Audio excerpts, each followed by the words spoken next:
Okay, so hey, super Dutch, just nice and relaxed. Hey, good. Okay, so what we're going to do is let's focus on kata, so just nice and relaxed, just making your way. And just from here, let's just go through Heian Yondan first, just to sort of loosen up a little bit, right? So it's early in the morning, hips are tight. Let's just move through, just move by move, nice and relaxed, okay? Hey, each, ni, sam, shi, go, ro, shi, hach, kyu, ju, ich, ni, sam, shi, go, ro, shich, hach. Good, Heian. Good, so even when you're moving through slowly like that, make sure each step, each stance, everything is right? Kanazawa once said, every time you move through a kata, you should pretend, I remember him saying this, you should pretend as if it's through a camera that you've put on slow motion, right? And his ratio was actually 3:1, 3 times slow to 1 time fast, right? Was sort of what he suggested. And so there's a lot of benefit to moving as soon as you go fast. And Steve Ubel sort of also says the same thing, where if you go through karate quickly, quite often people do things fast to cover up their mistakes. So you'll see people online all the time moving quickly, but if you slow that, myself included, if you slow that down, right, you can see their timing's off, their technique's off, this is off because they're rushing, right? And then the last one is Oshima, in his book, Notes on Training, says people that are in a hurry are just in a hurry to make a mistake, right? And so, you know, there's 3 separate sources, right? So we're going to go through that again, and what I want you to do is I want you to think about and knowing that it's early in the morning and everybody's stiff, I want you to go through it, but put your arms through not only in the right placement at the end, but put them through the right arc of action as you move, right? Make sure that the pieces are happening, that there's no sort of, you know, if you're doing shuto, for example, don't expand it and close it, right? That kind of thing, right? Just be very clear with your movement and make it fit the technique. And then in terms of the end points, make sure you're at the right end point, right? So when you're looking at like a green belt doing this, right? What you see quite often is them, you're often working with them, oh, that's not shutuke, you know, and they're just not in back stance. Yeah, the shape is not right. All of you, the shape should be right, but just check, you know what I mean? There's nothing wrong with checking that little bit of pressure, right? For me, I've got a bloody great mirror here. I notice when I play back any of my videos, I'm relying on it way too much. I look, right? But have that feeling of within your body of what the technique should feel like, right? So that you know if you're out of it, that it feels funky. You know, that little bit of pressure when you're in back stance on the ankle, I'm aware of that. You know what I mean? That little bit of opening in the hip and knowing and feeling it seating sort of here, which creates a pull here, right? Knowing what that kinesthetic feeling is like in your body is really important, right? So you know that you're in the right stance. So it's not just guessing and you're not just standing somewhere. You can actually feel the kinesthesis, the kinesthetic feel, the feeling of how you know where your hands are without your eyes, right? You know, that kind of feeling. So really pay attention to that this time through. Go through slowly, think about how the technique's moving, think about the shape, and think about the pathways. Does that make sense? There's no pressure otherwise, right? There's nothing about kicking or punching here. It's simply about placement and action, okay? So let's try again, same kata. So from here, just feel it drop. Right, so even with the first movement, ask yourself, did you, as you did it, did you itch? Anyone see what I did wrong? Compare that to this. Itch. Right? You know, so even be aware of just, oh look, there's a sway before I move. You know what I mean? all of this kind of stuff, right? Because there is no sway here. It's simply the hip turns, the hip turns. This is the block. There's no pull back. You're already hit, right? Hey, right, it's that kind of control that you want, and being aware and feeling it, right, as it goes. Just listen to your body. Hey, ich, ni, sam, shi, go, ro, shi, hach, q, ju, ich, ni, sam, shi, go, rok, shich, hach, yummy. Feel better, right? And so, you know, you don't, if you can't do it correctly slow, you can never do it fast, right? The piece that's important here is, in terms of the final movement, each movement at the end of karate is like you're pulling on the puppet strings, right? They're all a little bit further stretched out. They should have, right, and think about it, every movement at full execution has a pull, has a pull, has a pull underneath, right? It has an action of feeling, a squeeze of the muscles at the very end. And what you're doing is you're teaching your body to go from that position to go, oh, that's right, that pull of the puppet strings, there, right? You're teaching it to be there. And then by working your muscles, so that's part of it, right, is the end position, that feeling of stretch. The other part that's important is that the swiftest and easiest path through, right, and developing, because that requires, and not only just the right muscles to be invoked, but also the right muscles at the right time, right? And so building that neurological pathway so your brain goes, okay, I'm going to drive forward in whatever step it is. I want to invoke this first, this squeeze. Now I'm going to invoke the rear calf. Now I'm going to squeeze through the hip flexor. You know what I mean? It's pop, pop, pop, as it's going, as it's making that initiation, as it's making that movement. And really spending a little bit of time thinking about which order they do, right? And what that feeling is like is really important. If you take hami to hami, so if you'll just stand and hum, right? And so here, this shouldn't be just comfortable, right? How it should be, and I'll try and get as close as I can, because it's hard because I'm not in the room, but when I'm in the room, you can feel this off me, right? Is if I'm standing here, and I'm standing in hami, it's not this, and I'm gonna overemphasize it so you can see it. It's usually a lot more subtle. Is this, it's this. And you can just see, if you watch my legs, they just move just slightly. You can see my weight going out onto the floor. You can see me sticking down onto it, right? It's very, very subtle, right? Now when I make the next movement, feel, and I can feel a stretch. I can feel the back part, this part here of my hip working. I can feel the outside edges of my feet into the floor, not pushing outwards heavily, but I can feel them in contact, right, where they normally not. I can feel a little bit of strain in my ankles. I can feel a little bit of strain in my inner thigh. I can feel these muscles working to open it out and keep my back straight, right, all of this. Now when I release, right, I release, squeeze, just let it go. You feel right here. Notice, you now feel this muscle engage, yeah, your butt. You see what I mean? As soon as I let that go, boom, there's the engagement of this. As soon as I feel that, now goes my calf. That squeezes. Now I make that inner thigh squeeze. There's the step, right? As soon as I'm there, now it's going to be my rear leg driving this push and then opening out, boom.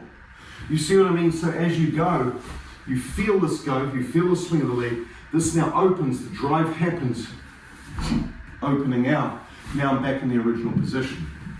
You see what I mean? And firing those in the correct order is really important, right? It's not just randomly, if I do this without firing the gastrocnemius, for example, if I'm here, I let this go, turn my hip, don't fire my gastrocnemius, notice how my leg drags, right? Without firing my calf, my leg drags, right?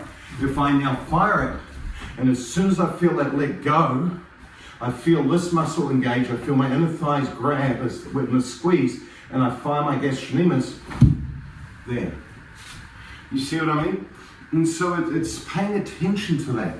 Even if you're punching, if you're out here, so make this punch. Right from here.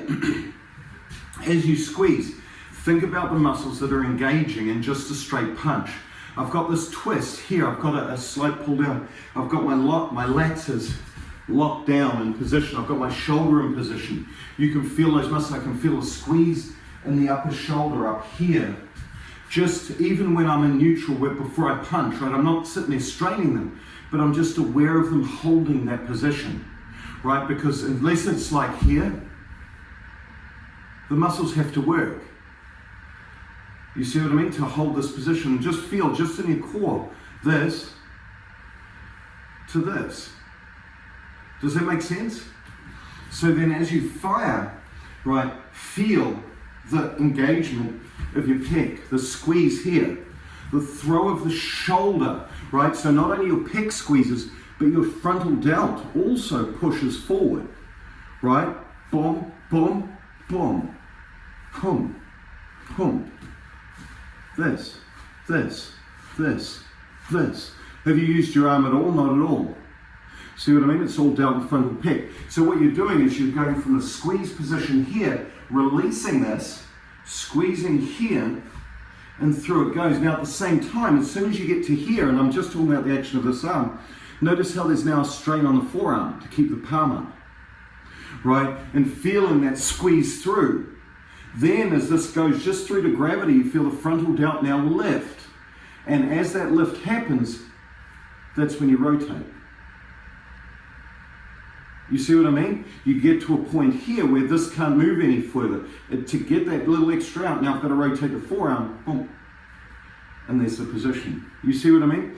And so it's that right order of feeling the technique. And this is just the front arm that I'm talking about. At the same time, there's all this twist first. Boom. That releases, that unlocks this. Click. See, now I'm back to this position.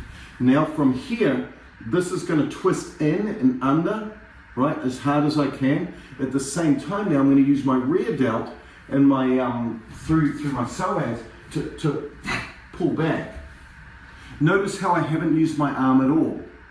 I haven't talked about bicep or tricep, because guess what? They're not engaged at all.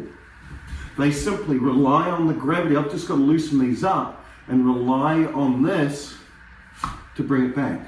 The second I engage my bicep or tricep, right, in the movement, other than holding the arm up, that's immediately when it goes slow and muscled. You see what I mean? And so what I'm getting at here is it's not only the end shape, you want to listen to your body as it goes. So then try it. Okay, this time I'm not going to engage this. I'm just going to let this go. Well, look at that. My arm's sort of come out. It's come off the hip. You see what I mean? There's a penalty or a reason why the other piece hasn't worked. You see what I mean? Why if you disengage any of these pieces, and as you're progressing, you want to do that with everything. Does that make sense? And so one way is doing kata slowly and asking these kinds of questions, having that feeling in your body. You know what I mean? And so I've done this purely through sort of listening to what my body's doing, what muscles need to be the ones that are engaged. And you know, when you look at some folks, they beautifully can separate out the different parts, right, of their body as they move and as they shift and as they make these actions. Okay, let's do Heian Yondan again, same feeling, yeah? So again, this shouldn't be something that you have to think hard about as you do the kata. None of you should be in this is the next move kind of action, right? In theory, unless you haven't done it in a while, right? But none of you should be in the what's the next move kind of action. So what you can do is you can live within each movement. Does that make sense? We're not going hard, we're not going fast. I have a very light sweat, just enough that I know my body's warm. But as you go, feel the stretches of each movement. Feel as you initiate, think about, oh, what's the next thing? What's the next part that initiates? Is there any part that feels awkward or unsmooth? Because that's probably indicative of you're probably doing the wrong thing. You know what I mean? As you work your way through. Each movement should naturally follow to the next. Okay, you ready? How you doing? Good. So nice and relaxed. And these are actions we've done all the way along. So think about, hey, ich, ni,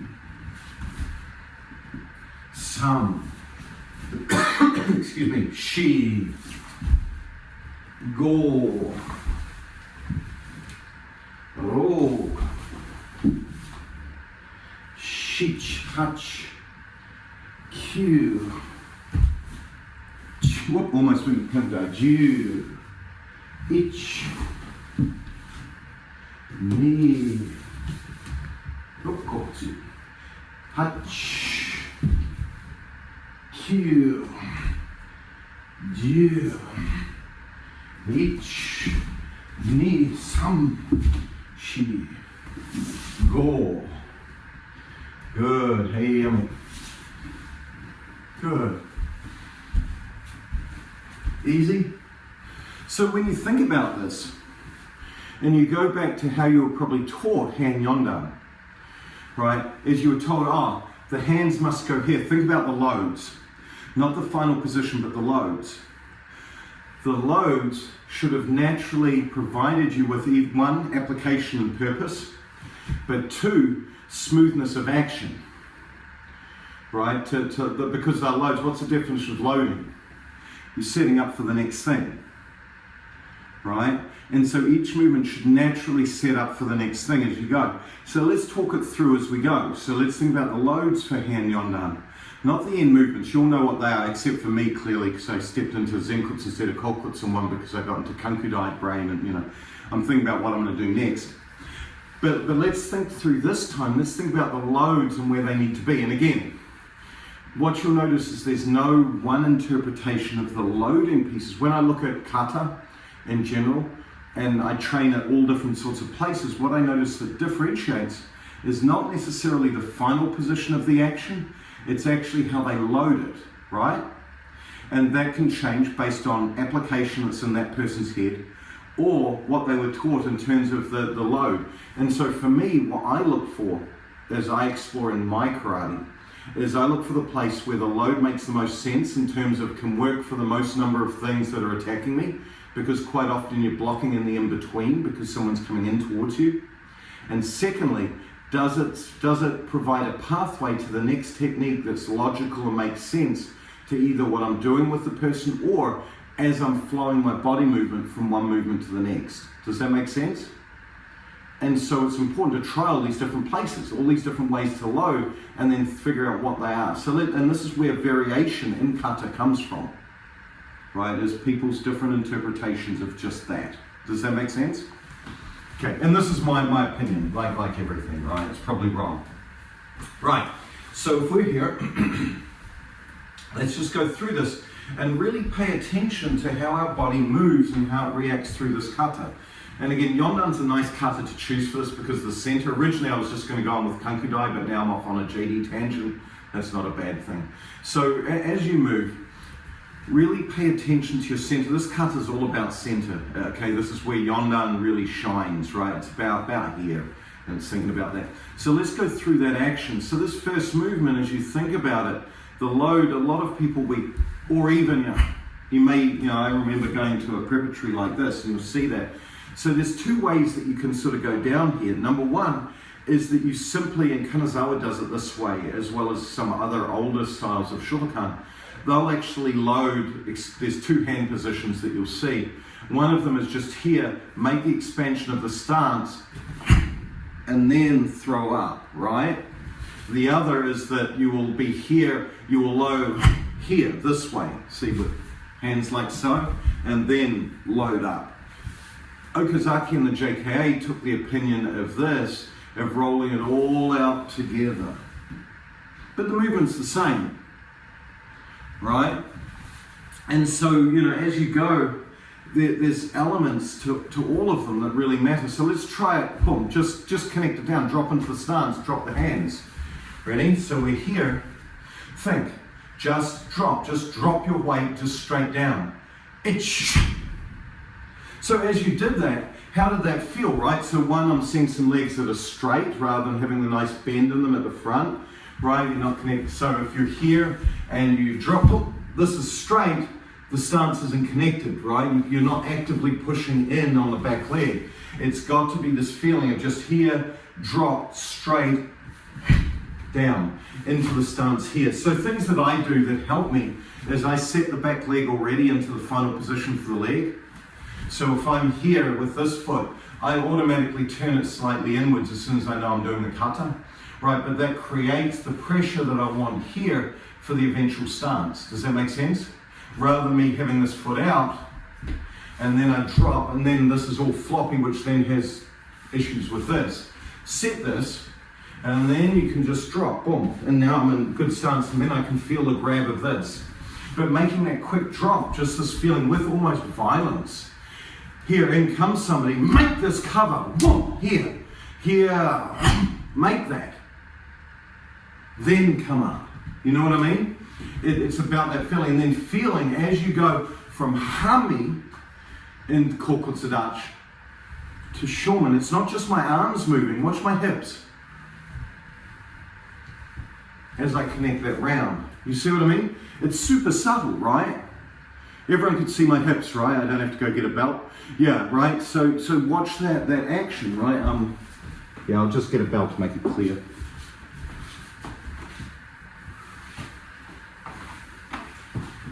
If I can tie it. There we go. Okay, so, you know, if I just have this just so it's hanging loose, right here, like so, right, you know, I'll drop, there it's in hami, now watch. See the end of the belt, just shifts, boom, as the stance dials in, right, with those arms. So that's a simplified approach. So let's try it again, ready? Boom, drop. Ready? Again, knee, drop. Sun, drop. Now feel, hip, she. Now same deal. Drop the hands, shift the stance.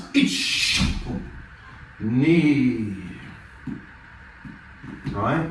That feeling. And again, make sure here, nice, not this.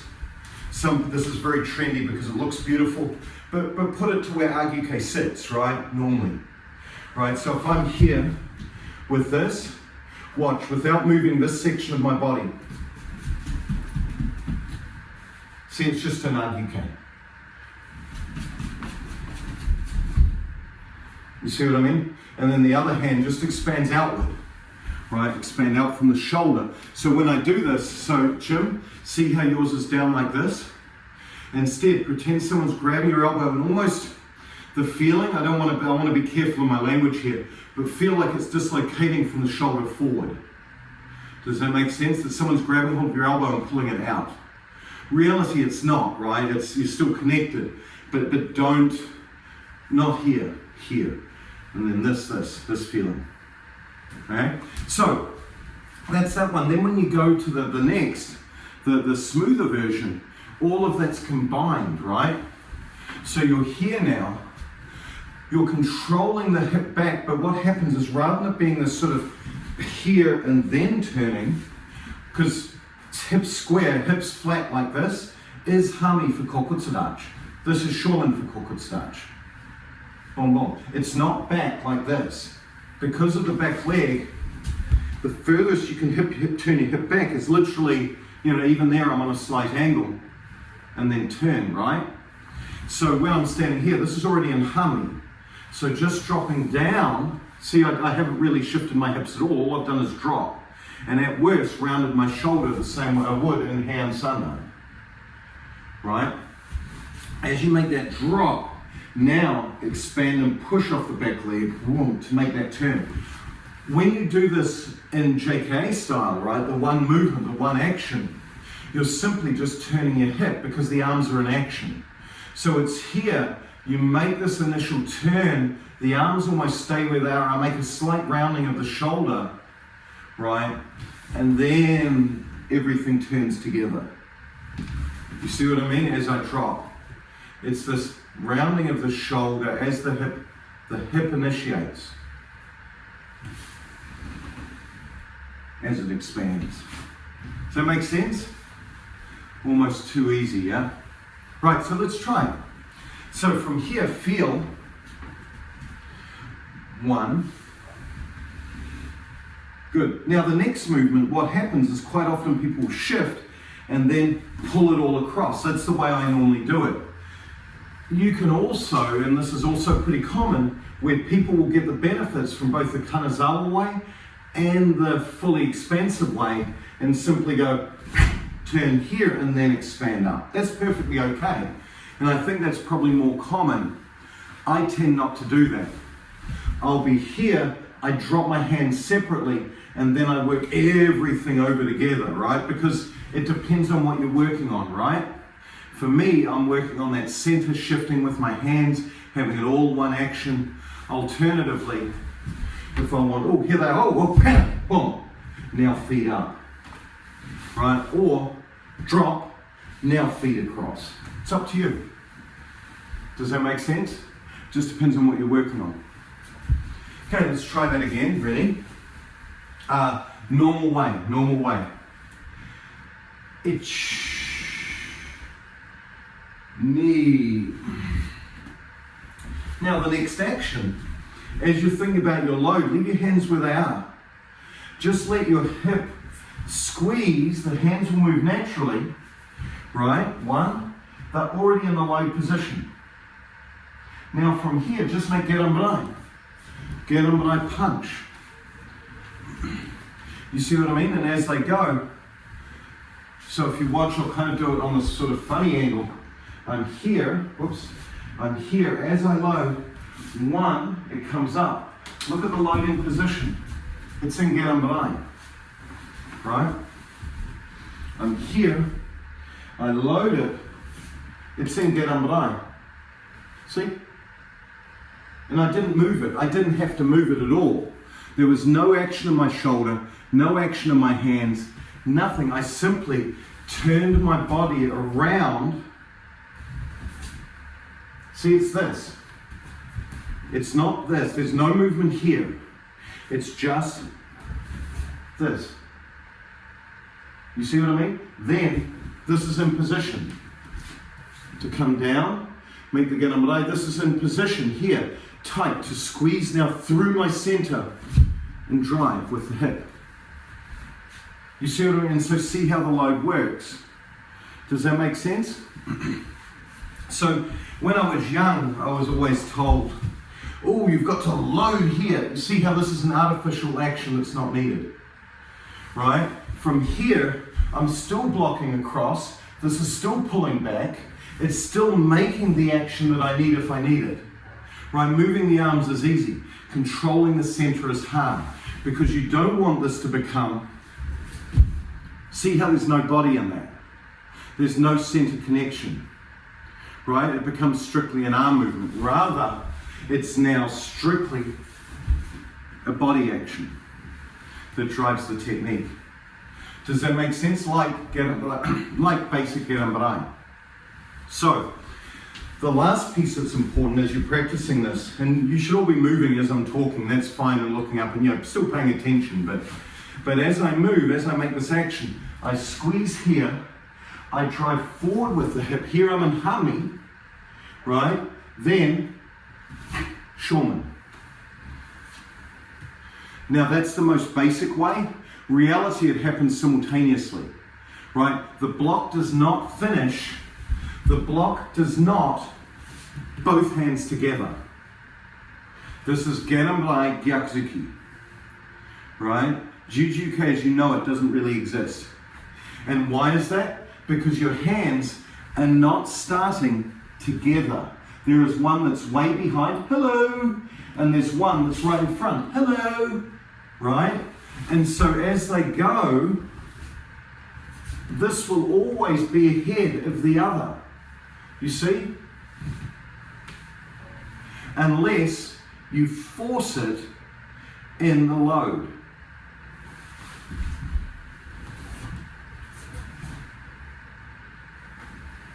Does that make sense?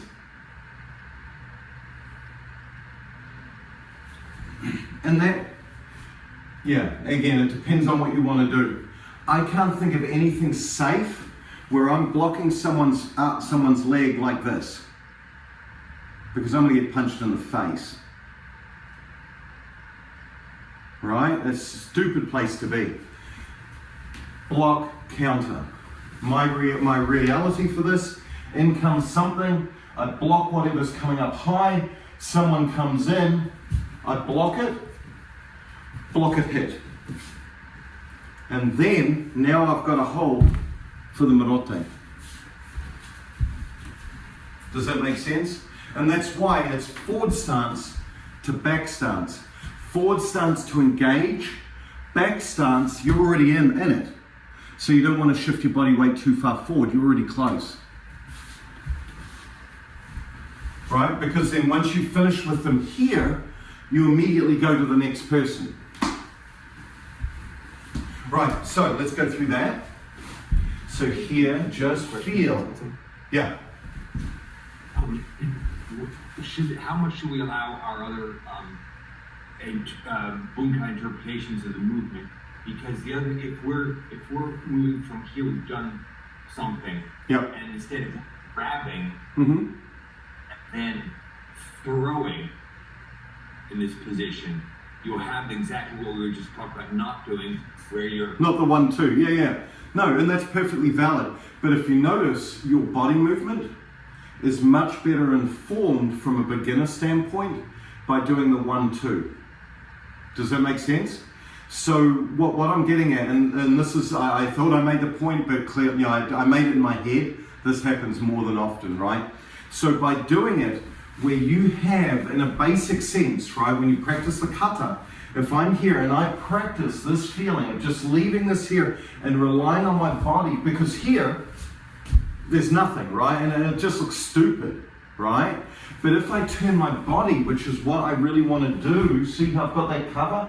And now this, and this, see how it kind of works for the body? What will happen if you tell somebody and you say, right, you've got to cross your arms. See how I can get away with making that look good without turning my body at all. You see, the key to this is that movement's not about the jujuke. It's about turning the body for whatever the application the jujuke uses. You see, that's the purpose of kata, to teach you the principle, not the action. Because from there, as Chuck absolutely correctly pointed out, he's here, maybe someone's got me behind, I've blocked up behind, I grab them from here and this becomes a hip throw. The hip throw can't be done like this. I have to get my hip in, I have to use the rotational action of my hip, boom, to make the throw, even though I've made that jujuke. Does that make sense? And so by having this action this way, where these are disconnected and not doing anything, require you to have the body movement that you want. Does that make sense? Rather than you can cheat, you see, and then you've only got the drive, you haven't got that twisting action, which is what you wanted, right? And when you look at it, that straight frontal action, that works a rear leg drive, but nothing else. Whereas here, now I've got the twisting action of the hip, the rear leg drive, the rotation of my body, the push through of the rear shoulder, all of that is now working every single time I do the kata. Does that make sense? It does, Sensei. Thank you. Fantastic explanation. Yeah. And that's how that fits. It doesn't matter what my hands are doing. I can easily convert in the moment, because there's a freaking human in front of me, to this, to this. This doesn't matter, but my timing is real. And I've worked the pieces that I need to work to make it the strongest it could be. Does that make sense? And you have to figure out what they are. Right? I don't know what they are. Right? You know what I mean? It's you've got to work out what works for you. Does that make sense? And again, with that, and it's that same kinesthesiology that we've talked about all the way along. You see what I mean? And we're only, what, 3 moves into the kata. Right? But this is the depth you want to think about stuff. You know, you want to try and play that out, you know, and think about Heian Yondan, Heian Yondan. Those are the easy ones. You know, when you get into the trickier ones, how does that fit? But you can see how I'm isolating and figuring out what each part of my body does within that action. I mean, one of the best ones, of course, is here, here, and then, of course, you're up and over, across, and over, and how that works with your body, right? This whole expansion of the hip, and how that works and locks into position of what this other hand's doing, which hand fires where. Jitang, right here. Well, when does the opposite hip fire in? Or is it just this bloody great big mess of just, what's the nuance in the action in the arms and how they work? Scoop, I need this hip working with it. Now, once I've got that work and that entry, now I can drive with the technique I want. You see what I mean? And so there's all these nuances within the actions that become really cool. You know what I mean? That you work on, and this is a lifetime of work, right? That's the point. Okay, so let's move on with that, right? So we're here, just playing through, just nice and relaxed. Again, smooth, no stress. Don't worry about moving fast, because if you practice the slow, your muscles know which order they need to fire in. They're not so we're here. Oh, wait a minute, here, I'll use something else. Here we go. Step 1, step 2, step 3, step 4, step 5. Right? 1, 2, 3, 4, 5. This is time. Boom, boom, boom, boom, boom. You've got plenty of time to do it, right? 1, 2, 3, 4, 5. Harder to do, less time.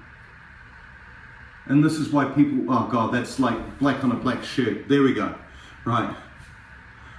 Time, 5 movements. 1, 2, 3, 4, 5. You've got plenty of time to do it. Now you decide to go fast because you're a ninja. 1, 2, 3, 4, 5. Much harder for me to get those moving along. It can be very easy for 2 and 3 to switch. It can be very easy for 3 to 4 to switch. Right? And this is how you want to think. Do you know what I mean? About getting that order of events right every time, yeah? Okay. Okay, so no pressure. Just feel the action. Get the things to fire in the right order, right? And if you're having trouble with this, doing it slowly, then that tells you a lot about when you go fast, right? And then it's a whole nother story to make it happen fast, right? It means you've got to do it slow more often, really think about it, you know, and build it so you create that groove that then allows the action to happen. Hey, itch, feel, knee, feel, sun, feel, shift, shift. Good, as you load, multiple loads for this, right? It can go to preparatory, it can go here and twist the arms out, boom, twist, twist. For me, for this particular action, I use the long arm version, right? But you can go to preparatory. It just means that you're doing something closer in. That's fine, right? It's just whatever you want, right? So 1, feel, and then feel the hip go as the technique pops. The next one, right? When you learn this, 1, 2, 3, 4, 5, 6. When you train, the millisecond you train with Hiroshi, 1, just load it up, get rid of that other one. Then 2, 3, 4, 5, right, and that drop and push as it goes. Again, this is probably the most taught example of firing things in the right order in this kata, in my opinion, that set of movements, because they want the foot placement before the drive of the technique. They don't want you to timber it right down. They want you to be here, placed, and then drive in. Does that make sense? So let's move through. Should all be in cork starch. Each 1, 2, expand it out, 3, place, 4, push. Now as you go from here, multiple ways to do this. One is just shift the foot, step up, right? Make that kind of transition. The second is from here, so just step, hip. I don't use that so much. The second way you do it, which I teach my younger belts, is I'll have them make almost gyaku hamae, 1, 2, and that makes it a little bit more dynamic. So I make literally from the front, instead of just pulling my foot back, I make it like Heian Yondan, something they know, gyaku hamae, then up. You see what I mean? And what that does is that gives them a little bit of dynamicism to the hip. So make it as one action, boom, boom. You see what I mean? So you're here, just smooth, 1, 2, and you're like, oh, I'm there. You see what I mean? It's just a little bit easier, right? And it's not as labored as pulling the foot up and then twisting. Do you see the difference? And then number 3, have that same feeling, have that same connection in the hip of that pull, but don't let it pull all the way around, just make the squeeze, and then you've got the kick out. You see what I mean? Because what you're actually doing here is you're driving after somebody. Somebody's far away. Heian Yondan is Heian Yondan, but in Heian Yondan, everybody's close and on top of you. Heian Yondan, everybody's far away from you. So what do? Right? That's the difference between the two kata. And so there's a lot of really expansive stuff, right? The distances are simply different. So as you're here, make that squeeze in the hip. Don't just drag it, because that drag it loosens this hip. Notice this hip's relaxed. There's no springiness in the hip for the kick. Instead, keep the pressure on the front hip turning this way. Boom, there's the springiness I wanted for the kick. You see what I mean? And that's important as you build towards Sorchin, for example, right? Where you have that develop. Remember, they all develop in post-sight as well, right? You're developing for the next kata. Well, not that that's the next kata, but you get the idea, right? And then same thing in Kankudai, when you're here, you've got to have this pressure on the hip to make that connection, right? When you go to Kankudai. If you're just loose and sloppy here, it just becomes, you see what I mean? So creating that little bit of pressure in the hip, in the front hip, making shoulder is really important to allow this sort of dynamicism of the next action. You see what I mean? In that drive. So this is those kinds of loads, right? And you can start to see this building into concepts out of Basaidai and so forth with the twisting action that we talk about quite often. Right, ready? So where are we here? Hey, each feel that expansion in and then boom. Now from here, feel that pressure on this hip. Let this elbow and this hip work together to get you round. You see, and it's much more fluid and easy. Now from here, feel. 1, allow it to release. 2, and allow that to simply move within the action of the body. So you can make this almost gyatsuki feeling, and as one way. So I'm here, I make the first action, 1, just drop, just expand. I've got this pushing forward of my shoulder, allow it to now sink into the socket to make the block. If you're Steve Ubel, he actually makes it even further than just connecting here. He squeezes all the way around and makes more of a connection because he's blocking with the palm of his hand, because these little metacarpals will break if you actually try to block a kick with that. Right, you're dreaming if you think you're going to block something with that. So he'll turn it all the way over. I can imagine some important person telling us that that's wrong and we should block this way because that's how the kata's done, but reality time, this is where you want it. You want there to be some give. You know what I mean, if you're blocking that way. That being said, if I must do this in test, it is always here. Right? Right, so as you're here, all right, you just make that squeeze here, here. Now you've got to stretch up here. So allow that to release. Just let it go as the stance drives. Drive off this leg. Feel the elbow and the hip work together to drive it. And that's a very gyakuzuki feeling, right? That's a very, almost just a straight punch. But instead, what you can do is you can do what Koyama does, where it's here, just let, as you make the drive, loosen this, keep this incredibly loose, instead of having it this connected piece from here to here, boom, together, right, like gyakuzuki, boom. Now just let it go, and it makes it more whip-like, right? Two different ways to move that are perfectly okay. You see what I mean? So from here, one, oops, this way, feel, expand back, one, 2. And that's why the movement should be 1 and 2, they should be connected. Pushing forward, expand, 1, let it go, 2. You see what I mean?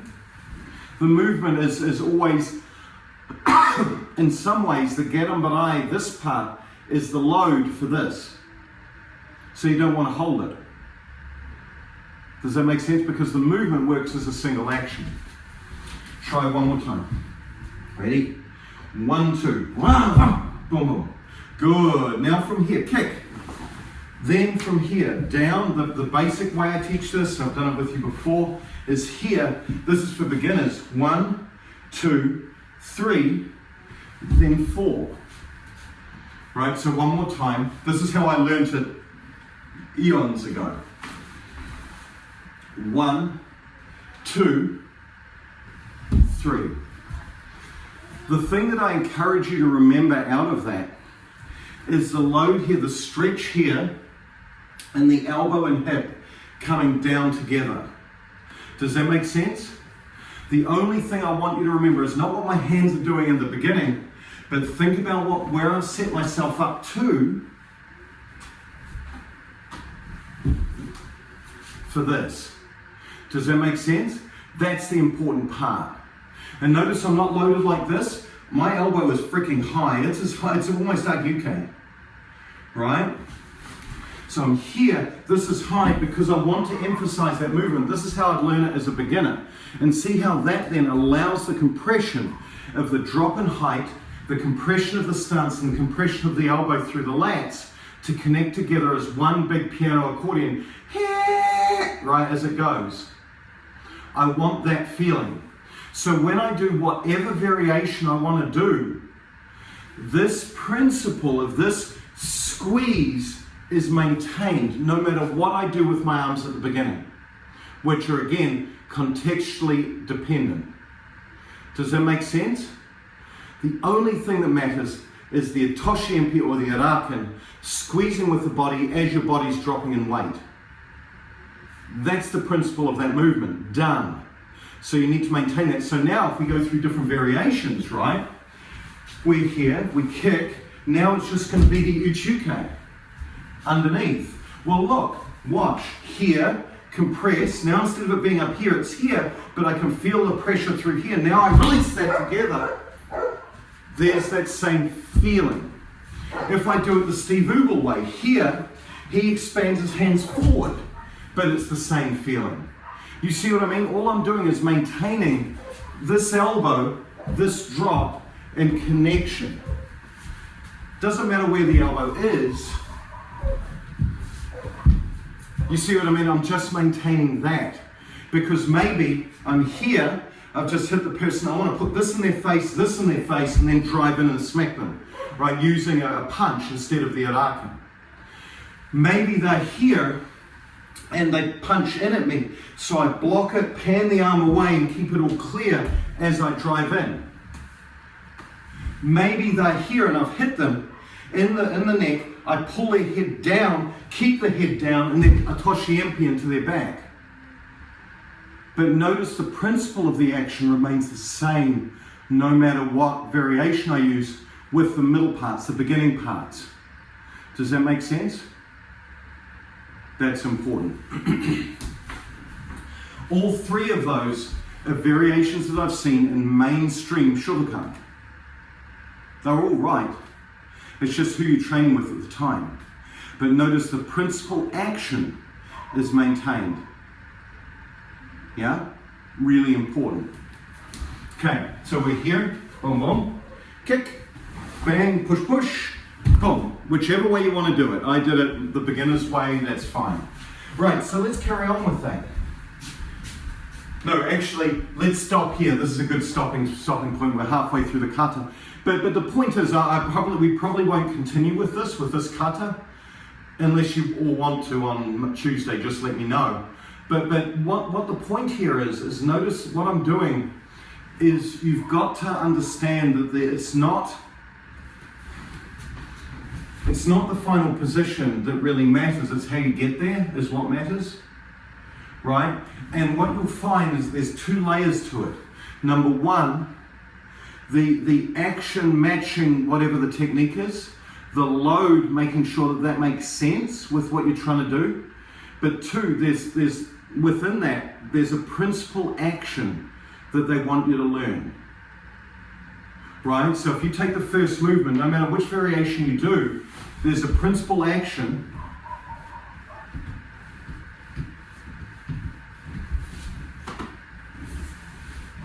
There's a principal action that they want you to learn. Doesn't matter which variation. One I'm doing it from Kukuts, the other I'm doing it from here. Holy crap, they come in, they're right on top of me. I need strength in the back leg. I need to stabilize myself. Boom! There's the block. Now I smack them in the face, right, and cover my face at the same time. This other one, they come in and it's more fluid. I'm not sure where they're coming in from, so I can simply circle out, whoa, right to here and up. But the principle of driving this together is the important piece, right? Heian Yondan was just get your arms up. Now you're doing it sophisticatedly. That's why it's done slowly. No matter which you're doing, the slow part is done slow. Right, the next one, turning the body and feeling this drive of the back leg through a twisting action. It's this arm that matters. Right, the next one, making sure that as you step, you're doing whatever you're doing here, but then this twist here is here. Does that make sense? The next one, you come up, you kick, place, and then drive it. And then this one, maintaining here to allow that snap through. Right? Then here, allow it, the drive of the push, allow that, this is the action. Your arm's doing whatever, it doesn't matter. And then the last one, this action. You see what I mean? And what your arms are doing is that's where the variation comes in. Right? So it's adhering to that principle.